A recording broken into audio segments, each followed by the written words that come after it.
Well, hello there. Hey, Essence. My name is Empress Varnado. I am the senior social producer here at Essence, and happy 420.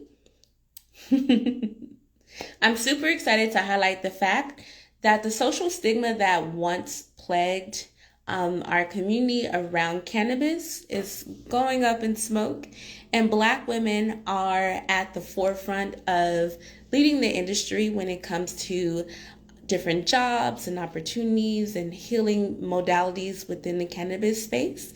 And today we're going to talk about that. So let me bring in our esteemed guests. One second. And coming in from.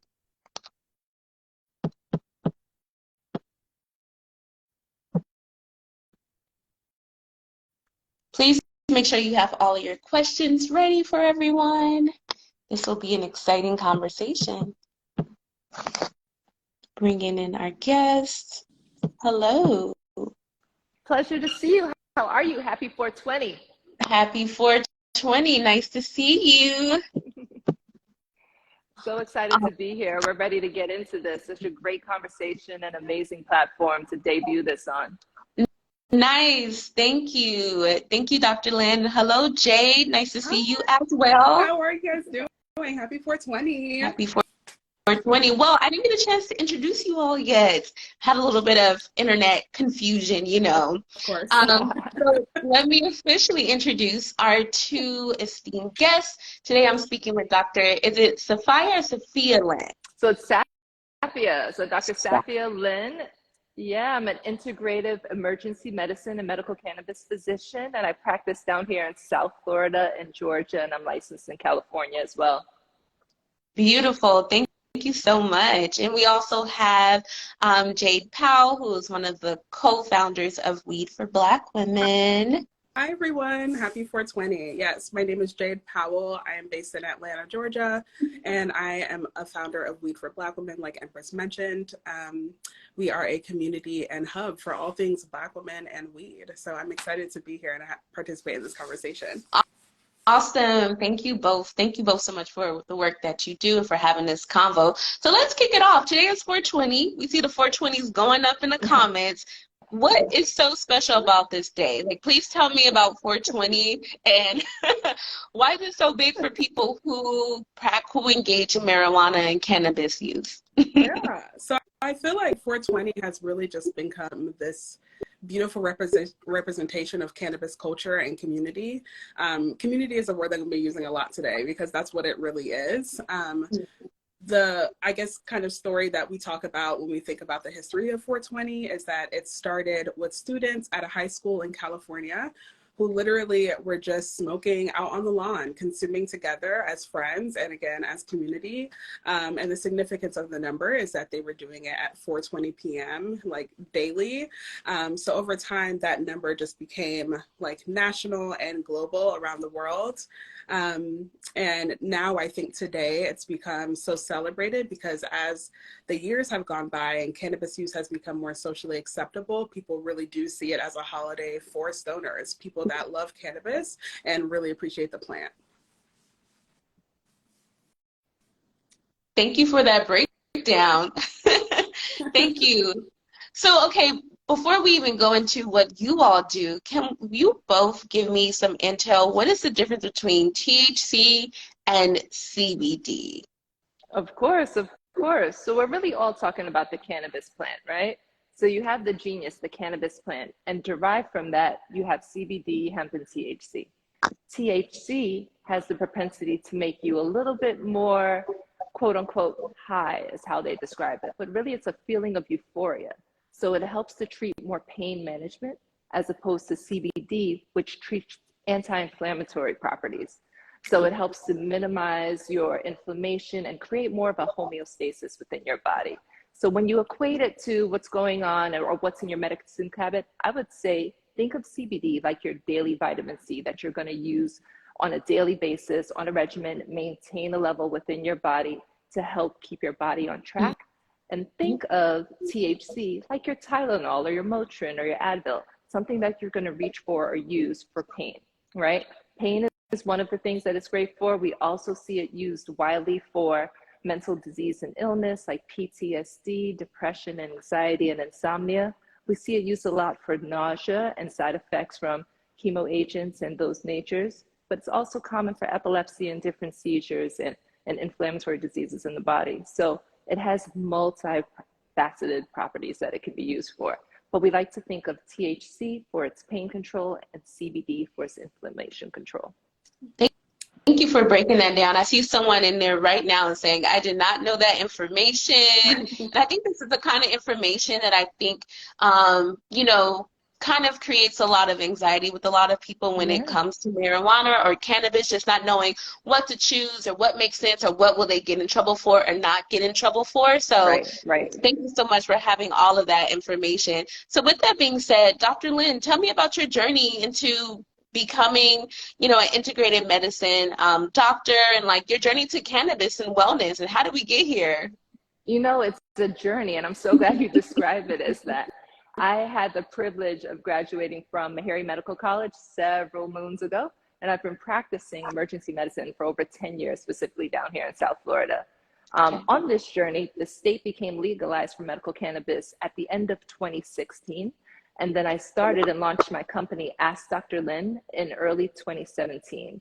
So during this time in the emergency medicine room, I'm seeing patients overdosing. I'm seeing patients coming in that are having bad trips and bad experiences.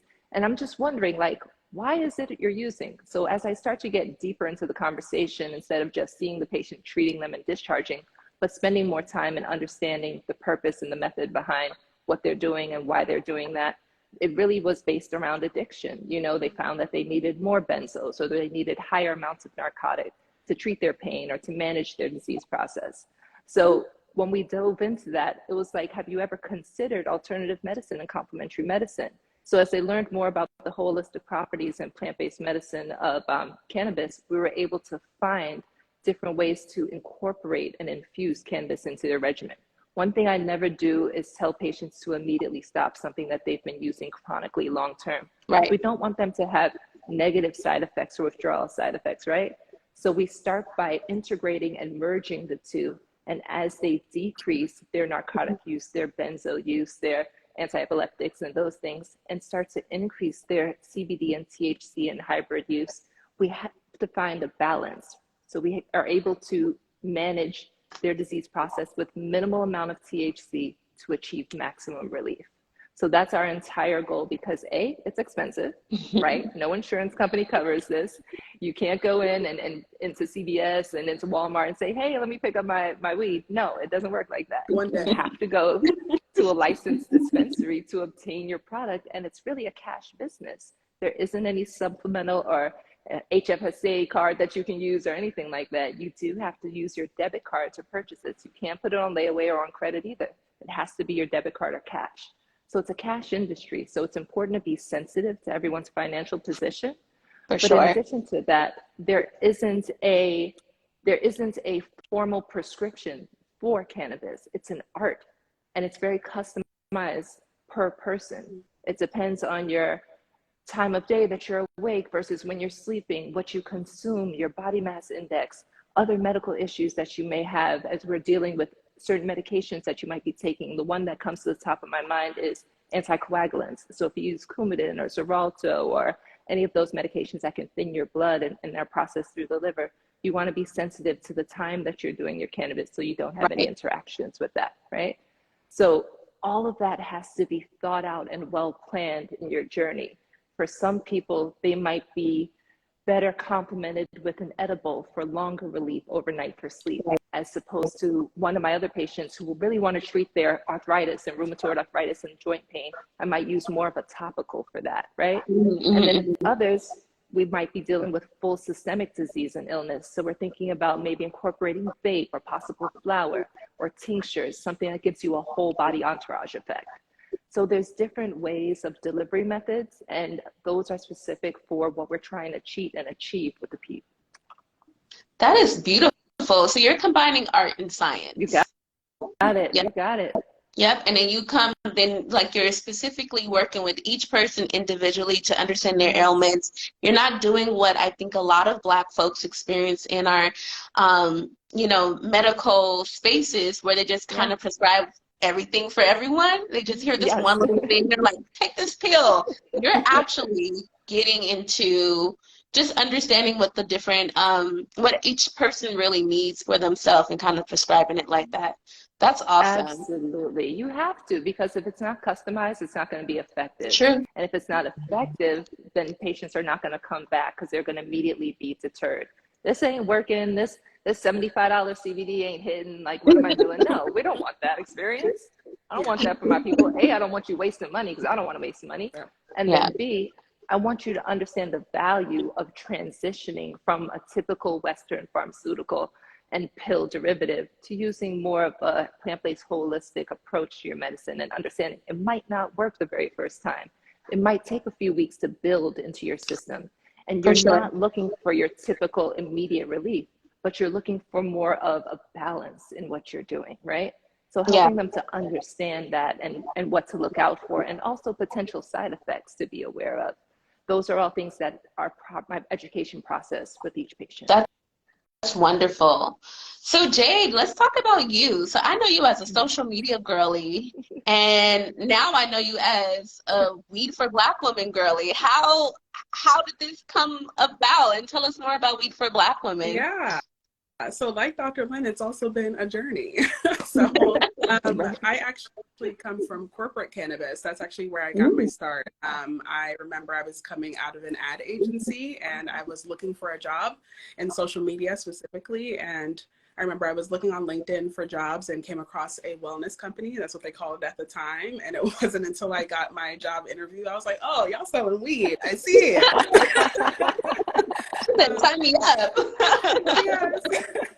So I led social media strategy and content development at this cannabis multi-state operator for about 2 years. And for those that aren't familiar, multi-state operators are large cannabis companies that operate in some type of cannabis capacity in different states.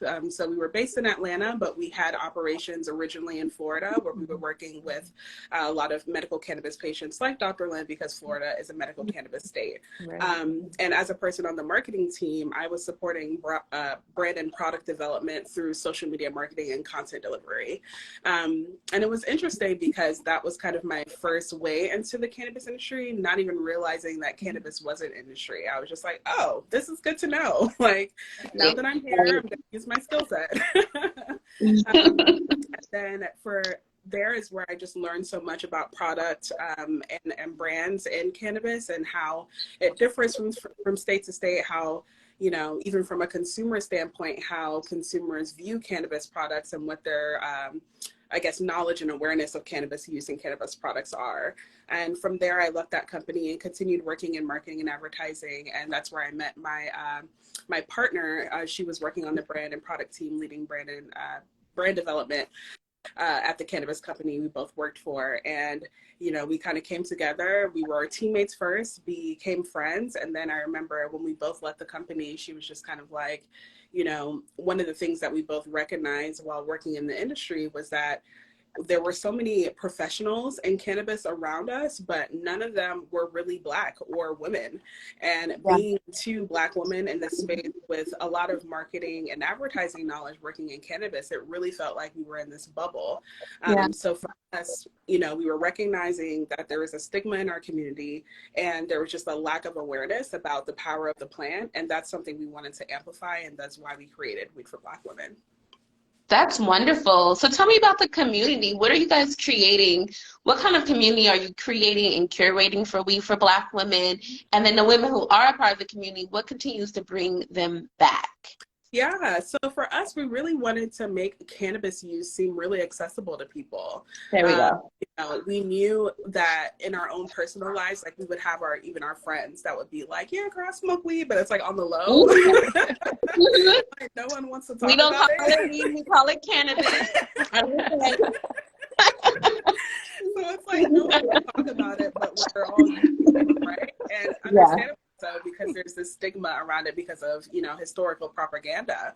But for us, we really wanted to change the idea of one, like what a stoner could look like. You know, we're both professionals in the top of our careers and we consume cannabis. And we knew so many people like that, but also we knew that in the Black community, again, there's so much stigma around it, even with our own background. So, you know, I'm Jamaican American, despite stereotypes about Jamaicans, a lot of us don't consume cannabis. And for me, that was definitely not the case growing up. And Bemi, my partner, she's Nigerian, so it was very similar to her. You know, we grew up thinking cannabis was bad. And I think once we both started working in the industry and getting this understanding, we felt like it was really our responsibility to spread the word and spread the knowledge that we had. And through Weed for Black Women, we wanted to do that by creating content that was really relevant to people with the sole purpose of, you know, destigmatizing cannabis use, inspiring people to get more familiar with it, and then also just educating people on the plant. That's wonderful. So let's dig deeper into those misconceptions, right? Why is there such a big stigma around cannabis, particularly around the African American community? You know, when people, for you, Dr. Lynn, when people come to you and they're very afraid to talk about it, or, you know, they probably have missed a couple of opportunities to even, you know, be prescribed something because they're afraid. What are they saying? What are the misconceptions? And then how do we counteract those misconceptions so that everyone can know that cannabis is actually something that you can enjoy for both therapeutic reasons and just recreational reasons? So question being, what are some of the misconceptions surrounding cannabis and why have patients been so fearful to discuss that? For sure. So speaking from a patient-physician perspective, as your doctor, when you walk into the doctor's office, the last thing you want to tell your doctor is you're smoking or you're hitting this or you're doing that on the side. Like, you have this intimidation factor that your doctor might be judging you, right? So to clear the air when you first come into the space, you have to create an element of trust. You have to make sure that your physician and your patient have a level playing ground where the conversation is equal on both playing fields. So that way, when we're talking and when we're discussing, you don't feel fearful or intimidated or coveted in terms of how you can talk with me. Because if you don't tell me what's going on with you, how am I going to help you, right? I need you to be able to trust me. So building an authentic trust circle between the patient and myself is really key, because that opens up and unlocks doors to things that you may not even tell your partner of 20 years or your mother or your father. I get to know secrets and beliefs and concerns that you have that you've never shared with anybody. So once we create that pattern between us, we're able to really dig in and be able to pinpoint exactly what is your trigger and how we can best address it. Some of the stigmas are, if I tell you, I'm gonna get in trouble. You know, that's number one, especially for my underage patients. If they tell me they're smoking, my 16-year-olds, my 15-year-olds, they're smoking, they're afraid that I'm gonna tell their parent. But this is a HIPAA regulated conversation. You know, this is between me and you. And unless it's a personal threat to yourself that you're planning to hurt yourself or someone else, I'm not obligated to share that information with anyone else. So understanding the privilege of this conversation is really key. And then me understanding this is what you're using, but let's talk about why you're using it. So when we get to the root of the problem, you really have anxiety. Every time you walk in that school door, you're worried about how people view you, judge you, you're being bullied. You really have insomnia issues. It's keeping you up at night and you're not being able to be productive the next day at work or in your passion of what you're doing. You're unclear in your vision because you can't ignore all the sound around you. So being able to focus and kind of dive in on what you need to do, some of those things are beautifully addressed with cannabis in different ways. You know, we have topicals, we have tinctures, which are the droplets that go under your tongue. We have edibles that you can use, which have a longer lasting effect. We have vape for more immediate relief. We have flower. You know, we have suppositories, vaginal and rectal suppositories. A lot of our women, they deal with fibroids, they deal with endometriosis and different things of the reproductive system that plague them monthly consistently. And they are not able to be intimate because of some of these pains. So we want to make sure that we're understanding all those things that are bothering you. That's one thing that I see consistently. And when I tell patients, like, I have my cannabis card, like I've used or whatever. They're like, oh, for real? Like, what's up? Like, what's going on? So they lean into the question. You see their whole body language change. They're like, okay, Dr. Lynn, like, tell me more. Right. And so they're able to really, really have a connection with you and understanding with you. That's one of the major misconceptions that I feel that patients or people in general feel like they're gonna get in trouble. And number two, most people have gotten in trouble for using cannabis. Look at the history of cannabis, right? Yeah. For minimal amount of use, we see people in jail long term. And those things have impacted their ability to get financial aid, their immigration status, their ability to qualify for a loan or housing. So even from minimal amount of products, we see people getting locked up for unfair and unjust prosecution of cannabis. So this really unfair war on cannabis and drugs, it's just been blown out of proportion. Because look at what 40 states have done so far. Over 40 states have decriminalized cannabis in some aspect, whether that's hemp, CBD, or THC. Mm-hmm. So if you see on a state level that people are asking for it and the community is fighting for it, and we are legalizing it, on a federal level, you really have to start addressing this and making sure that you're doing everything necessary to deschedule cannabis, to make sure it's available for research, to make it openly available for grant funding so that people and scientists and engineers and tech businesses can jump into this industry and be able to be successful and do scientific and evidence-based work and give us some data on it, right? Because a lot of my data comes from patient interaction. I have great client stories, but the data that I need for the community to really understand our numbers, our, large population studies, our grants to help fund these initiatives, from an agricultural to a pharmaceutical to an industrial base. Like, there's so many levels in the playing field that we really just have to be able to be open to the process, and hopefully destigmatizing cannabis and descheduling it or rescheduling it from a level 1 to a level 2 or less will help us to be able to do some of these initiatives and make serious headway in the industry. Beautiful. Thank you. I think, the trust factor is definitely there. And yes, like you said, the fact that so many people within our community have been locked up because of cannabis or criminalized because of it, I'm interested in knowing, what does the future look like for this industry? I know you said 40 states are working on decriminalizing it, but are we in a space now where in the next 2 years it'll be 100% decriminalized, and so that everyone can feel safe to do it? Or do we feel like there's still more time until we get there? I definitely think that legalization is going to come sooner than later, which I look forward to personally. Well, recreational cannabis use. And I think with that, though, I don't think recreational cannabis use being legal in all states is actually going to solve problems necessarily. Of course, it's going to make it more accessible to people that want to use cannabis, especially when they're using it for their own health and wellness. However, I think the crux of the issue is the stigma. Legalization can help that, but I also think stigma is something that's cultural. So you have to change that through education and making sure that people are more aware of the benefits of cannabis and how the plant works. Wonderful. Thank you. We absolutely, well, that's what your work is, right? Working in social and marketing around this. So thank you so much for the work you do, Jane. So let's talk about cannabis overdose syndrome, right? What is it? And how can we make sure that, as we're empowering people, to tap into the plant, that they can also be careful and safe as they're indulging? Want to make sure we have some balance in it. Absolutely. So cannabis overdose syndrome is kind of a newer term, and historically it was known as cannabis hyperemesis syndrome. Mm-hmm. And really it's seen in patients or people who have had long-term use of cannabis. Okay. So over 1 year, you see it in chronic users and users who use it consistently on a consistent basis. When they present to the emergency department, that's when I see them the most, because they're coming in with abdominal cramping, nausea, intractable vomiting, violent vomiting, and they're unable to manage the symptoms at home because they run the risk of getting dehydrated, electrolyte imbalance, like losing your phosphorus or losing your potassium. And then you also have the severe pain secondary to the cramping. This happens over time in some people because the cannabis receptors, the CB1s and the CB2s, start to have an adverse effect on cannabis. It's typically seen in about 30% of cannabis users who use consistently on a long-term basis.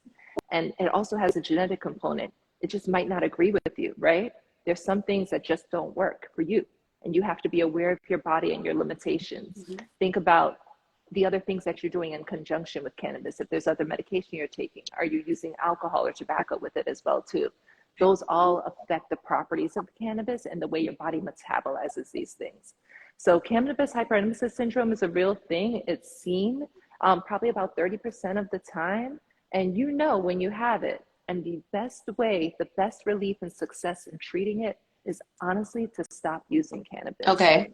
And that doesn't mean stop using CBD. It's really the THC portion of the cannabis. Right. So you can still use hemp and you can still use CBD because they have micro amounts of cannabis, less than 0.3% of THC in it. Mm-hmm. And that's what the trigger is for most people in cannabis hyperemesis syndrome.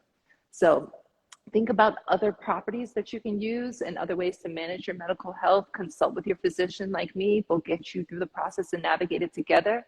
But honestly, some of the things if you're experiencing at home that you can do, hot showers are one of the best things. Something about the property of the heat and that you're feeling on your body and you're ingesting nasally and breathing in helps to decrease the overactive receptors and minimize some of the side effects that you're feeling, like that abdominal cramping or using the nausea and the vomiting. So that helps as well. Zofran, which is an oral tablet that can melt under the tongue, and it's really good. We use it a lot in pregnant patients and patients who are dealing with gastroenteritis because it's a melting agent, so you don't have to physically ingest it with water or anything like that. It melts on the tongue and starts working pretty immediately in your system. Zofran will help with the nausea and help to minimize the vomiting. And Bentyl is a great agent. It's for abdominal cramping, and you see it. It can be used over the counter. You see some of those agents help with anti-diarrhea, but it helps with the cramping aspect of the abdominal pain. So if you can get some of that in your system, you can manage some of these things at home, and ultimately discontinuing your THC use will decrease your ability to go through that cannabis hyperemesis syndrome. So awesome. Okay, so again, it's just the balance. It's like when you feel like your body or you're just out of order, decrease it and take some time off, and then you can slowly kind of put it back into your regimen. You got so it. that you're well. We also love that. Tea break, FYI. A tea break? Yeah, it's a tea break.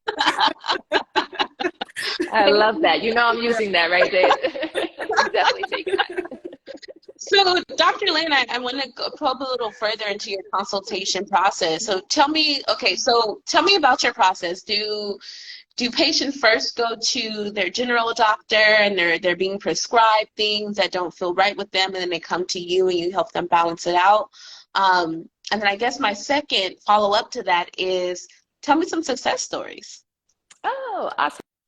You know, the greatest part of what I do is I've never really advertised. You know, people find me on social media. They find me on my website, www.askdrlyn, AskDoctorLyn.com, or they call the office. And I don't advertise. And because I've had a lot of issues with social media, as Jade will tell you, when content started coming out around cannabis, I was getting shadow banned, my account was getting shut down. I went through all of those things. So I stopped my advertising. And even though what I offer is an educational service, it's still, the community on social media was not receptive to allowing physicians and other people in the industry and space to vocalize how they truly feel about the benefits of the plant. So I was running into all those issues. So I stopped. And what I noticed is my impact on one person and a great interaction and story breeds 10 more patients. So it's really been through word of mouth and organically, the same way how Essence found me and we were introduced, and how we've worked together for the last 5 years to really build a platform in pioneering cannabis safety and this beautiful therapeutic wellness space for Black women specifically. They've done an amazing job in hosting that platform. So it's building organic relationships, it's attending conferences, it's getting the word out there from patients. They've been my best mouthpiece, to be honest, advertising to other patients. And the events that I do locally, I do a lot in the community, which helps to support my business. So they're able to put a face with the name. and through Google. Google reviews have been awesome. If you read some of my Google reviews, they're like, hey, Dr. Lynn, she's awesome. She's helped me navigate the process to get me to a better healing perspective. So it's really great because I don't have to convince people. Once they come to me, they've done the research, they've gone through all the channels to see, what does this cost? How is this going to help me? How long do I need to be on it? How long is the card good for? All those things. And my specific role is I'm the middleman. So you have the patients, the physician, and the dispensaries. And in states that are vertically integrated, like Georgia and Florida specifically, patients need a medical cannabis card in order to access the dispensaries. So where I come in, I provide your physical examination.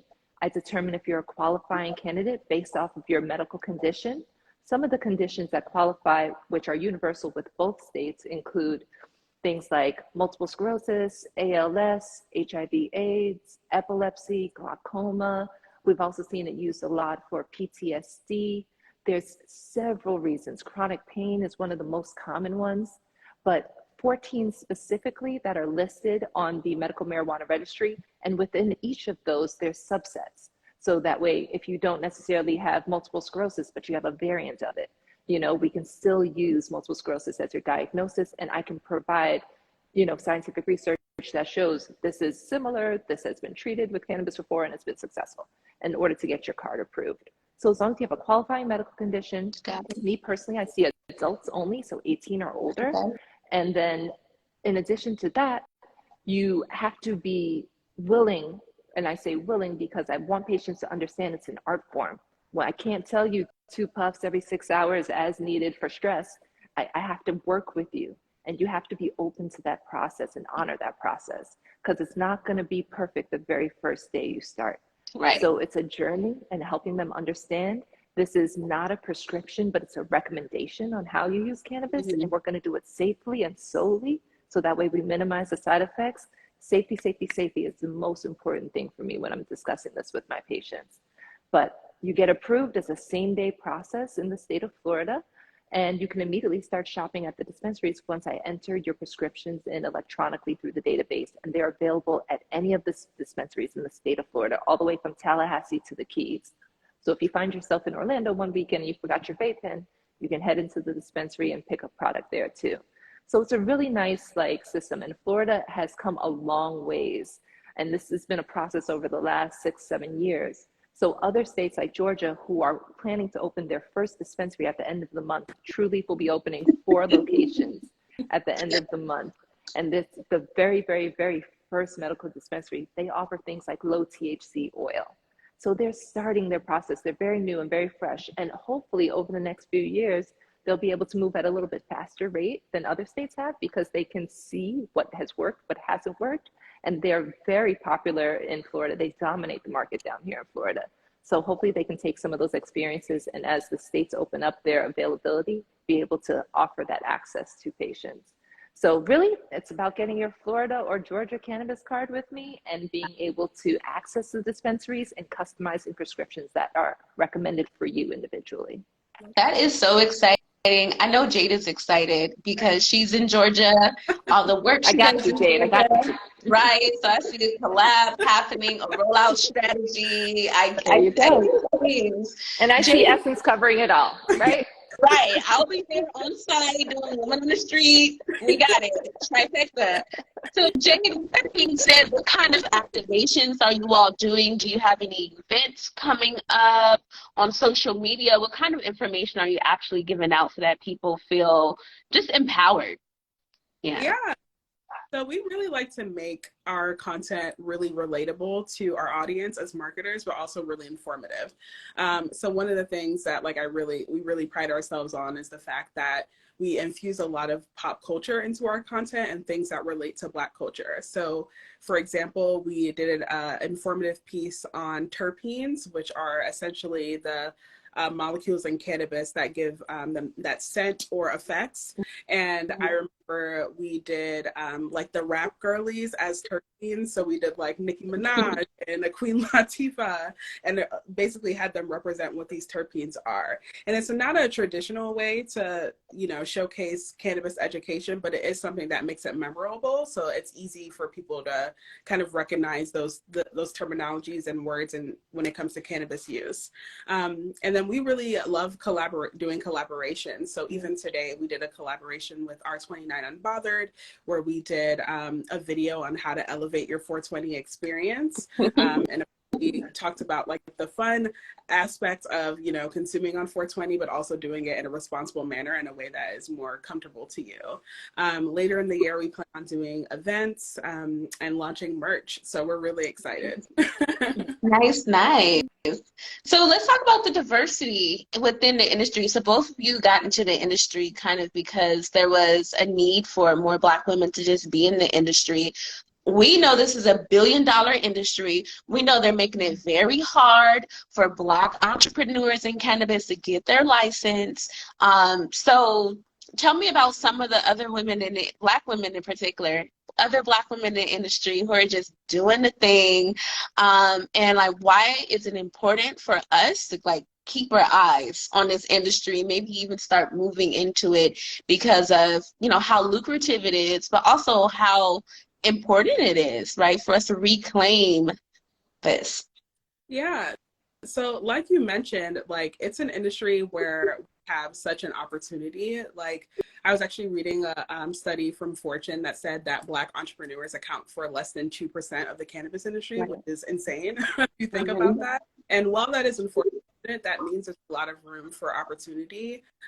You know, first I'll start by highlighting the Black-owned businesses that we love, what Black women own. So, you know, there's Gorilla RX, there's 64 and Hope, there's Josephine and Billy's in LA, there's Happy Buds in Brooklyn, there's the Weed Spot in Dallas, Texas, there's Simply Pure in Denver, Colorado. There are so many Black women-owned dispensaries around the nation, and I will always advocate for them because I do feel that, you know, aside from, you know, medical marijuana patients who are going directly to doctors to get a lot of their education, the dispensary is where, like, the first place where people get a lot of that information. And you have these retail associates who are so incredibly knowledgeable about these products and really can recommend products that will work for people in any capacity. For sure. But also, I want to point out that, you know, I think a lot of people who are wanting to get into the cannabis industry think that you have to own a dispensary to do it, when that's not necessarily the case. There's so many opportunities and ways that you can get into cannabis. You know, let's say you want to offer professional services. You can be a marketer like me. You can be someone who's an accountant, someone that offers legal services. And let's say you want to be someone that goes more on the creative side. So you can be a content creator in cannabis. You can be an artist in cannabis. You can be a writer. And even if you want to get down to the plant level, you can be someone that cultivates cannabis, someone that grows it. And obviously these are all dependent on where you live and, you know, what the legality of that in when it comes to those job opportunities. But I think a lot of people are like, I want to get into cannabis, I'm going to buy a dispensary. And I'm like, well, first of all, you're going to have a lot of issues doing that because it's doable, but there are other ways to get into it. Absolutely, Jade. You hit it on point. I think the most important thing is everyone's not meant to be a doctor. Everyone's not meant to be a social content creator. Figure out what your passion is and how you can infuse that in the industry. Because like every other industry, the music business, the TV and film business, there's every level to it. From the financial, from the production side, from the agricultural side, from the science side. There's opportunity in every space, from seed to distribution, right? And we need people at every aspect of those levels to make sure that it's done properly. Specifically, I talk to my patients, my younger patients, I'm like, so you're interested in cannabis. Have you ever thought about being a bud tender? Have you ever thought about being a trimmer? Have you ever gotten involved or visited the actual fields where they're grown and the greenhouses and stuff like that? So helping them to understand that there's a business and they pay very well. They pay much more than bagging at Publix or Chick-fil-A. No shame or issue with those jobs, but focus on what your passion is and dive into that. And do that from early. Don't be deterred or concerned about the stigma, because what you're doing is breaking ground and you're in the industry that is so fresh and early. When's the last time that we started an industry? You know, the tech wave happened years ago, and look how it's magnified in COVID now. Right. We are so fresh in the industry, and it's endless. And we have so much further to go in the process. So make sure that you get in as quickly as possible. Some of the people that I personally love and collaborate with and work closely with are, for example, Brown Girl Jane. They are three amazing sisters who graduated from Spelman together, Ty, Malika, and Nia. And they started a company out of Washington, D.C. called Brown Girl Jane, CBD company. And now they've really dove into the beauty industry. So they started with tinctures, then they went to body oils, and now they're doing lotions and perfumes and stuff like that. So their product line is super diverse. So there's something for everyone. Brown Girl Jane is an amazing company, and they use organic, holistic, pure quality CBD. And you always have third-party laboratory testing. Another great person is scientist Dr. Annabelle Morgan. She actually is an amazing scientist in the space, PhD, and she helps with a lot of grant writing and funding for cannabis projects. Nice. And she started because her son was diagnosed with seizures and autism, and she was able to use her experience with cannabis to medicate and treat him so that he's not on any of those medications that are Western based. So she did a more natural approach to his healing, and she actually just released a book called The Mighty Flower, which chronologically shows her journey with her son and his improvement and eventually being cured from the process. So she has a great story. And then another person that's pretty amazing is the women from Women Grow. Do you know that organization, Women Grow? Gia Marone and Shonda Macy's. They are the CEO, chairwoman, and also the president of Women Grow. And they do a great effort to bring different women's, C-suite level women in the industry together to discuss cannabis on every array. So they're a great industry. If you are interested in learning a little bit more about their process, follow them at Women Grow on Instagram and social media, and you can learn a lot from their interviews with people. Beautiful. Thank you so much. And just, again, just a little clap for the women who are doing it in the industry, all of them. So what are your future plans in 5 years for the both of you? Where do you see your journey, your career in the cannabis industry looking like, or how are you trying to impact more people? What does this look like for you? Yeah, I think for Weed for Black Women, it's social justice is really always going to be incredibly important for us, especially as legalization, comes to pass, hopefully soon. But I think we really see our business growing into multiple arms, which includes marijuana policy reform aspects, and then also partnering with organizations that are doing criminal justice reform. So Marijuana Policy Project, there's the Last Prisoner Project, who are actively working to make sure that people are getting out of jail for cannabis offenses. And we definitely cooperate with those organizations in any way that we can. And then again, also working with more doctors and lawyers specifically, because a lot of our community is based around like content and marketing, because that's the space that we came out of. But I think doctors and lawyers are incredibly important in this work, because without lawyers, we can't get people out of jail. And then without doctors, we can't get people more informed about how cannabis has an impact on their body. Right. So that's ourselves just growing. And then obviously we describe ourselves as the plug for all things Black women and weed. So we meet Black people all around the world. So everybody in the diaspora. I love that. To come over the next 5 years for Ask Dr. Lynn, continue to grow, continue to educate. I mean, that's been my platform formally for the last 6 years, and then personally, that's my life journey. That's the work that I do. So continuing to educate. I started my business in 2017, and I opened an office recently in Aventura, Florida, where I'll be able to see patients directly. We are opening an office in Georgia as well too. So we're going to have feet on the ground there, but globally, we want to be able to affect everyone. One thing that I'm building right now is a masterclass to help physicians understand how to recommend cannabis. So really starting from the teaching level with doctors, because so many people want to get into it. But remember, we're not taught about cannabis in medical school. All they say in that small portion of the pharmacologically section is don't recommend cannabis, right? It's bad for you. These are side effects. It's going to make your eyes red. You're going to get sleepy. You're going to be incoherent. So they talk about all the negative things that people have seen, and they don't talk about any positivity surrounding the plant or the spiritual aspect of the plant. So Yeah. education in terms of helping doctors understand this is a process that you can offer your patients. And even if you don't want to do it or don't believe in it, have a resource for other physicians. Make sure that you can direct them to other areas where they can receive the education they need.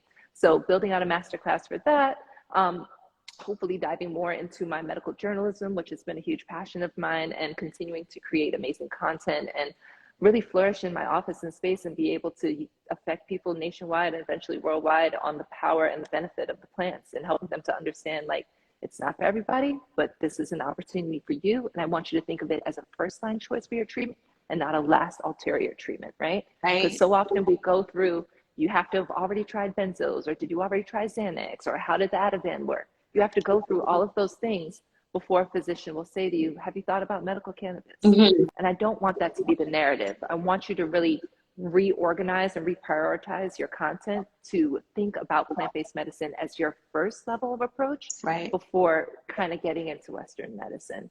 So continuing to merge the two worlds and be effective and efficient and available for the people who need us. I love that. Someone put in the comments, plants work. They just do. Plants work. Yes. And The Dr. most Lynn, you natural also form. you said something to the effect of like the spiritual aspects of cannabis, which that really touched me, because when I personally partake, it is spiritual for me. It's like I kind of I just make it like a ritual, you know, to just, it's a writing practice. It's like when I'm dancing, when I'm cooking, it's kind of meditative for me. So I think that's also something that we definitely need to make sure we highlight, that you kind of put it a part of your life in that way.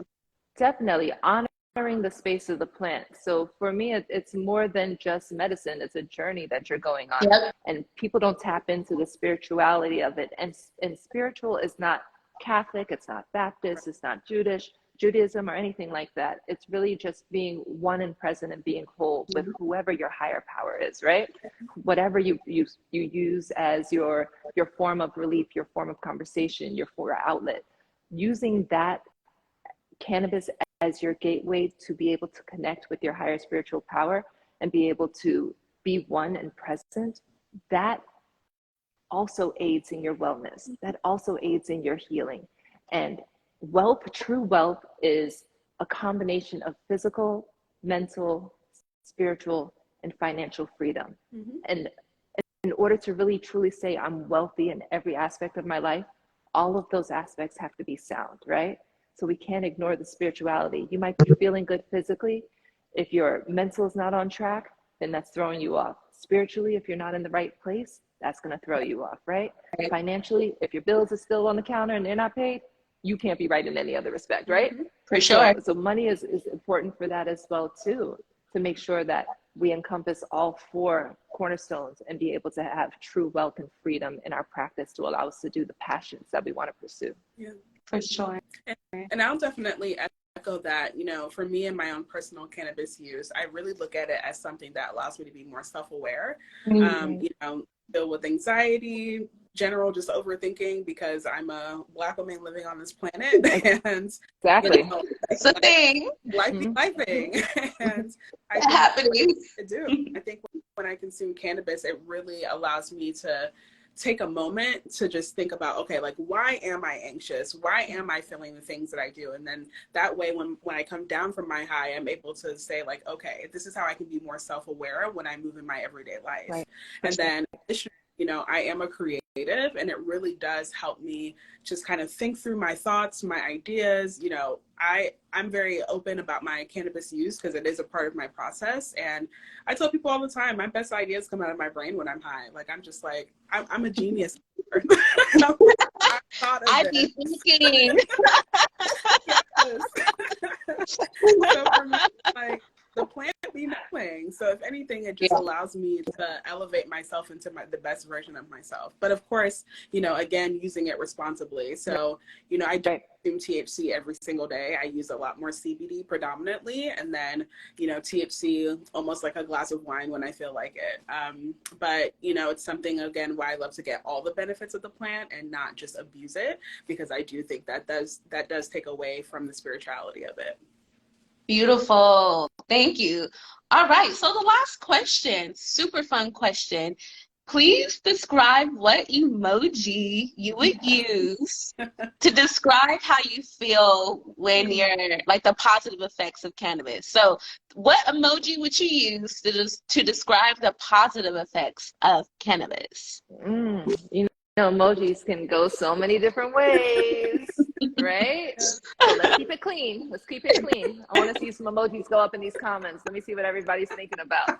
Personally, there's the little emoji in the spa wrap, and she has like the little turban on her head, and she's in her spa towel, and there's like a halo of steam around her. I love that one because it brings me to that space of being centered. And then I also love the one that, it's like it says boom, and it's like a little, it looks like a firecracker that's popping off of it. But that makes me think about the explosive nature of cannabis and how much we have to do in the industry and how far we can go. And then you have your standard little plants, and then we have the smoking emoji, the fire. All of those are definitely my top 4, I would say, that I have probably in all of my posts that I do. They somewhere in there. There's definitely a smoke emoji somewhere in every single one. I love that. Okay, spa emoji, removing that moving forward. What about you, Jade? I really love like the fingernail painted one, because that one I think of, I don't know if I'm allowed to say this, but I think of Bad Bitch, and that's how it makes me feel. I'm like, period.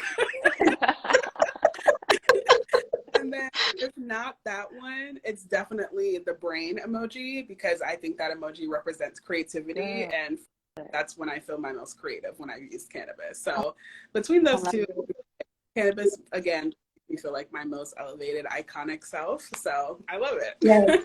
My most elevated and iconic self. Love it. Love it. All right. So I expect to see a digital series with both of you coming out soon. Let me produce it. So fun. So please tell the people where they can find you. Definitely. So let's kick it off. My name is Dr. Safia Lynn. I can be found at Ask Dr. Lynn, AskDoctorLyn, and that is uniform across all my social media handles: Facebook, YouTube, Instagram, Twitter. And then website is www.askdrlyn.com. On there, you'll see the office phone number, 305-487-0902, and DM me, ask me questions, email me. Those are the best ways to get in contact, because I actually respond. I am actually the one that's responding to the questions and helping you navigate the process. And I'll, forward you to my secretary, and she'll be able to schedule you and stuff like that. But most importantly, don't slide in my DMs. That's the worst thing you can do, because I use my page professionally. I use it for business. So you will get blocked, you will get deleted. Like, don't come sideways. It's so annoying. Keep it professional. Let's keep it clean, and make sure that we're keeping our conversation around in cannabis. And as we learn more about the psychedelics, and we're venturing into ketamine, there's a whole realm of alternative therapies that are available right now for treatment, and some of them even being FDA approved, like ketamine clinics. So we want to make sure that we're keeping our mind and our space open to breathe and receive different forms of therapy and wellness and treatment for ourselves. So I think we're moving into a new era. I have a lot of younger patients bringing in the older generation, like their parents or their grandparents, who might be dealing with cancer, who might be dealing with chronic medical conditions and pain, and they're educating them about the process. Like, hey, let me introduce you to Dr. Lynn. So I'm affecting generations. So I love that. And I love the way that cannabis is bringing all those different age groups together and helping them to understand the benefits of it and destigmatize it. So it's been a journey, and I'm happy to be on it, and to be working with Essence, and to be working with Jade to continue this process. Amen. Thank you. And Jade, where can we find you? Yeah, so you can find Weed for Black Women on Instagram at Weed for Black Women. On TikTok, we are W for Black Women because TikTok hates cannabis. And Well, and Twitter, it is Weed for BW. So not a consistent across channel, unfortunately, but if you search Weed for Black Women, you'll be able to find us. And then me, I am Jade I Powell on all channels. I have a Y in my name, Jayde. And yeah, if you ever want to talk cannabis community or marketing in general, feel free to hit me up. I'm pro DM slide because I'm single, so just keep it cute.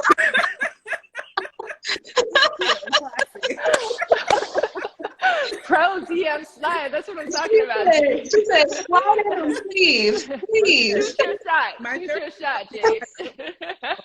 So I'm doing it. Oh my goodness. What an incredible conversation. Thank you both so much for just doing the work you do and for showing up for Essence today and having this conversation.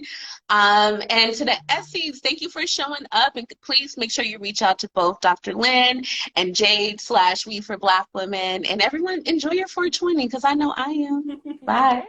Thank you to our moderator. Thank Thank you. you.